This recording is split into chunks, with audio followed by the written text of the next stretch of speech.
Re-bienvenue les postos, bienvenue dans cette nouvelle vidéo. On va décortiquer et analyser toutes les grosses infos et les pistes chaudes de ce mercato de ces dernières heures, notamment du côté du Paris Saint-Germain, mais aussi à l'étranger.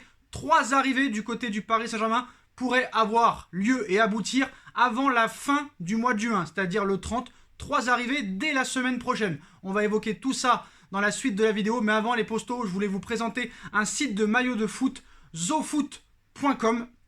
Le lien est en bas en description. Moins 15% avec le code promo Sacha. Je viens de recevoir ce super maillot de l'équipe de France, 2 étoiles, j'en avais jamais eu avant. Avec flocage Mbappé derrière les postos. Vous avez tous les maillots de vos sélections préférées, de vos clubs préférés. L'équipe de France, les postos. J'espère qu'on va battre le Portugal mercredi et après gagner l'Euro. Le maillot aussi de l'Italie, de la Squadra Azzurra, les postos. Donc voilà, n'hésitez pas, c'est de la bonne qualité. Moins 15% les postos. On vous présente le site immédiatement. Voilà les postos, zofoot.com, vous avez tous les maillots de tous vos clubs préférés, ainsi que des survêtements, des shirts, les maillots de toutes les sélections pour l'Euro 2021 et la Copa América. Les postos, moins 15% avec le code promo Sacha, vous avez leur Telegram et leurs réseaux sociaux en bas en description. N'hésitez pas les postos, c'est du très très lourd. Voilà les postos, on va décortiquer les très grosses infos du côté du Paris Saint-Germain, mais aussi de l'étranger. Le dossier Mbappé, le dossier Messi, Laporta qui s'est exprimé sur le sujet, aussi sur une future Super League en remplacement de la Ligue des Champions. Il a clashé grandement l'UEFA. On va parler d'abord de notre club, le Paris Saint-Germain, en espérant que ce maillot de l'équipe de France nous porte bonheur pour les prochaines vidéos. Les postos, Gianluigi Donnarumma, c'est désormais officiel. Accord total, 100% confirmé par Fabrizio Romano. Donnarumma va signer au Paris Saint-Germain jusqu'en 2026. Visite médicale ce lundi à Florence. On a vu en plus un Donnarumma jouer le 3e match de l'Italie aujourd'hui. Salvatore Sirigu, ancien gardien du Paris Saint-Germain, a remplacé le futur nouveau gardien parisien. Voilà, tout un symbole. Ça a fait plaisir de revoir Salvatore Sirigu finir les 13 dernières minutes. Donc pas de blessure pour Gianluigi Donnarumma. Mancini, le sélectionneur italien, a juste voulu faire kiffer Salvatore Sirigu, vu que l'Italie était sûre de finir première après cette 3e victoire. Et pour rappel, l'Italie reste sur 11 matchs consécutifs sans prendre de but. Pour moi, ça va être un très gros outsider pour l'Euro. Donc voilà, c'est fait pour Gianluigi Donnarumma. Arrivée de Wijnaldum pour 0€, Donnarumma 0€. Maintenant, on va savoir il faut savoir qui va être numéro 1 dans les cages. Keylor Navas, Donnarumma. Réponse dans une prochaine vidéo où ça va envoyer du très très lourd les postos. Donc Paris vient d'enregistrer ses 2 premières recrues pour 0€ et Paris pourrait finaliser une 3e recrue les postos à 0€, celle de Sergio Ramos. D'après le quotidien AS, qui est pro-madrilène, annonce l'arrivée imminente de Sergio Ramos au Paris Saint-Germain. Donc voilà, on sait qu'il est maintenant libre de tout contrat.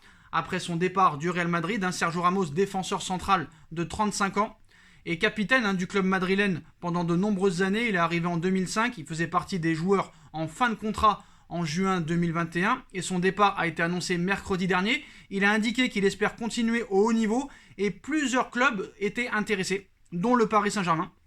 Ce dimanche soir, Andrés Orubla, Ramos, journaliste d'AS, a fait le point en indiquant qu'il y a plutôt de très grandes chances que l'international espagnol signe au Paris Saint-Germain dans les semaines à venir.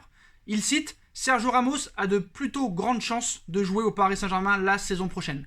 Le défenseur central a des offres des 2 clubs de Manchester, mais économiquement, celle du club parisien est grandement supérieure. De plus, Paris l'attire assez en tant que ville. Une annonce relativement crédible, puisqu'il y a bien eu une proposition intéressante du Paris Saint-Germain qui a été faite à Sergio Ramos.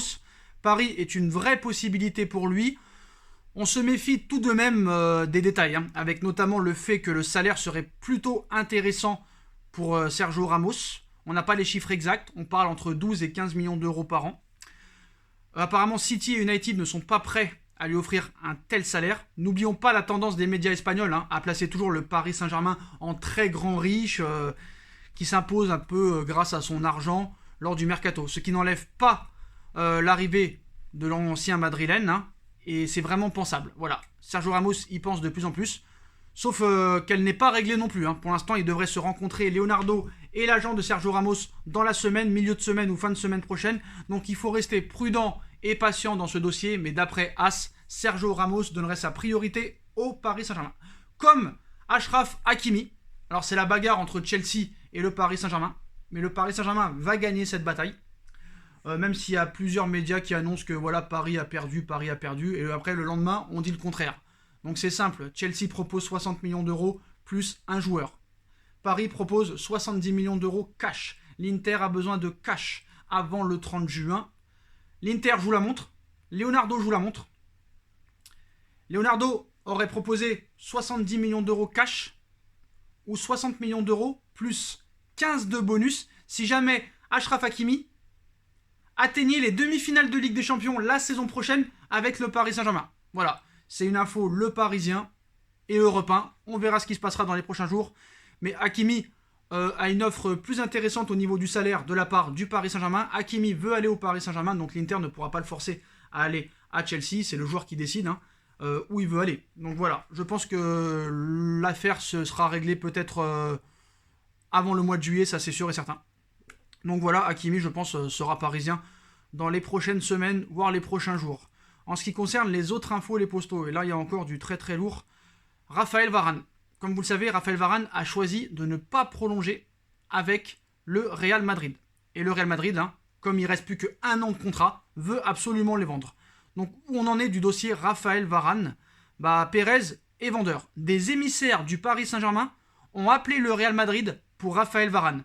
Lui qui pourrait bien quitter le Real Madrid vu qu'il n'a toujours pas répondu à l'offre de prolongation. Le Real Madrid demande seulement 50 millions d'euros pour libérer l'international français champion du monde. Manchester United est également intéressé et serait en pole position dans ce dossier.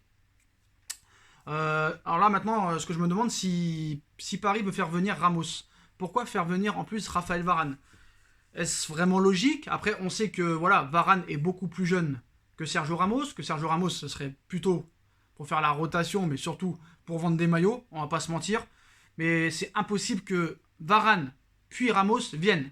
Donc Paris va choisir quoi exactement? Parce que c'est vrai que Ramos choisit Paris, mais est-ce que Paris veut absolument Ramos? C'est ça qu'on veut entendre aussi. Certes, Leonardo va discuter avec le frère et l'agent de Ramos, mais à voir que Leonardo va pas vouloir se faire plumer et en a marre de se faire prendre pour un pigeon. Donc moi, à choisir, je préférais Raphaël Varane. Mais c'est sûr que peut-être que Ramos vend plus de maillots. Et peut-être dans le vestiaire, c'est plus imposant. 2 euros, une Coupe du Monde, 4 Ligues des Champions, je ne sais pas combien de championnats d'Espagne, donc c'est vrai qu'au niveau du vestiaire, ça impose. Après, on a vu des grandes stars arriver au PSG, et au niveau du vestiaire, ça n'a pas beaucoup changé quelque chose. Voilà, Zlatan a jamais fait une finale ou une demi-finale de Ligue des Champions avec le PSG. Pareil pour Gianluigi Buffon, pareil pour d'autres grands joueurs. Donc on va voir. Donc les échanges se poursuivent entre Raphaël Varane et Leonardo, le clan parisien, le clan madrilène. On va voir ce qui va se passer. Surtout que Pérez veut se mettre bien avec le PSG pour éventuellement faire venir Kylian Mbappé, parce que AS nous informe aussi que le Real Madrid voudrait vendre beaucoup de joueurs pour essayer d'attirer Kylian Mbappé cet été. Mais j'ai envie de dire aux madrilènes, si tu vends tous tes joueurs pour Mbappé, Mbappé va jouer avec qui? Il va jouer tout seul, le gars. En plus, on sait que Mbappé veut un projet gagnant. Et si tu vends tous tes joueurs, comment tu vas faire? Comment tu vas faire exactement? Donc c'est surtout au niveau de l'attaque où le Real voudrait vraiment vendre, parce que c'est vraiment complètement bouché devant. Ils veulent garder Hazard, apparemment je ne sais pas pourquoi. Vinicius Junior serait intransférable. Benzema, on ne sait pas ce qui peut se passer. Mais voilà, en tout cas c'est chaud. En ce qui concerne Moise Kean, le PSG attend toujours que le nouvel entraîneur d'Everton prenne une décision pour Moise Kean. Leonardo aimerait encore un nouveau prêt d'1 an. On va voir ce que va dire absolument en ce moment le nouveau coach, parce qu'on ne sait pas réellement ce qu'il pense du cas Moise Kean. Mais voilà, Leonardo veut un prêt pour Moise Kean. Avant de passer aux autres infos, les postos, Johan Laporta a un petit peu pété une durite en conférence de presse en disant « Lorsque nous aurons l'accord des tribunaux, nous créerons la plus grande compétition du monde et tout le monde voudra nous rejoindre. » Quelle coïncidence, tous les clubs perdent de l'argent, mais certains paient le double ou le triple de ce qu'on offre. Donc ils clashent le Paris Saint-Germain, surtout dans le dossier Wijnaldum. Il est normal que les clubs étatiques refusent la Super League, car c'est une compétition qui permettrait aux clubs normaux d'être sains économiquement. L'UEFA doit comprendre que les clubs appartiennent aux clubs et pas à l'UEFA. L'UEFA, c'est grâce à nous qu'ils sont en vie. Donc ils clashent l'UEFA, ils clashent le Paris Saint-Germain. Frère, c'est pas de notre faute si ton club a 1 milliard de dettes. Tu vois ce que je veux dire un petit peu? Et bizarrement, une question lui a été posée sur Messi. Il n'a pas répondu. Comme vous le savez, Léo Messi est en fin de contrat avec le Real Madrid dans moins de 11 jours maintenant. Et apparemment, un socios du Barça aurait aussi pété un câble devant la Cadena Copé en vraiment clashant Joan Laporta. Donc on va lire un petit peu ce qu'il nous a dit. Donc un socios du Barça s'est exprimé devant la Cadena Copé en disant « Nous avons un virus depuis quelques semaines, depuis quelques années. Et ce n'est pas le Covid, mais celui des gros salaires. Tous les joueurs du Barça ne veulent pas quitter le club et sont prêts à s'asseoir dans les tribunes car leur salaire est très élevé par rapport aux autres. On nous dit qu'il y a un accord avec Messi. Pourquoi il ne prolonge pas alors? Laporta est au courant que la fin de contrat du meilleur joueur de l'histoire du football et du club se termine dans quelques jours. Donc voilà, il va falloir vraiment que Joan Laporta fasse ses preuves. On a vu que le dossier Depay, il a été long à finaliser et en plus qu'ils ont fait que 2 ans de contrat à Depay. Donc c'est assez chaud. Hein.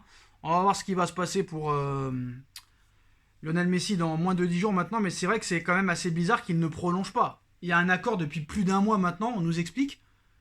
Le gars, on nous dit l'argument des footix. Ouais, tu comprends, il est à la Copa América, il se concentre exclusivement sur la Copa América avec l'Argentine. Mais ça n'a pas empêché Wijnaldum et Donnarumma en plein euro de signer au Paris Saint-Germain. Et d'autres joueurs l'ont fait aussi. Donc pourquoi Messi, on ne peut pas lui envoyer le contrat et le mec, il signe? C'est quand même assez bizarre cette histoire. Quoi qu'il en soit, Messi, dans plus de 10 jours, ne sera plus un joueur du Barça officiellement. Après, il pourra continuer à discuter avec le club. Mais voilà, pourquoi Laporta n'a pas répondu quand on lui a posé les questions? C'est quand même assez bizarre. Donc voilà les postos. Donc beaucoup de pistes cette semaine. Donc Hakimi pourrait débarquer, Ramos pourrait débarquer. Paris discute avec Raphaël Varane. Je pense qu'il y aura aussi des ventes. Paris va devoir faire le forcing pour se débarrasser des indésirables.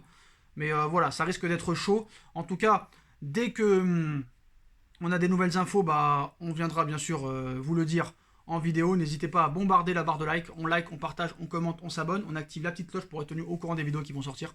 On me rejoint sur ma nouvelle chaîne YouTube SB Foot News où il y aura 2 vidéos aujourd'hui qui sont sorties. Voilà, ma cagnotte PayPal est disponible en lien en description si vous voulez faire évoluer la chaîne.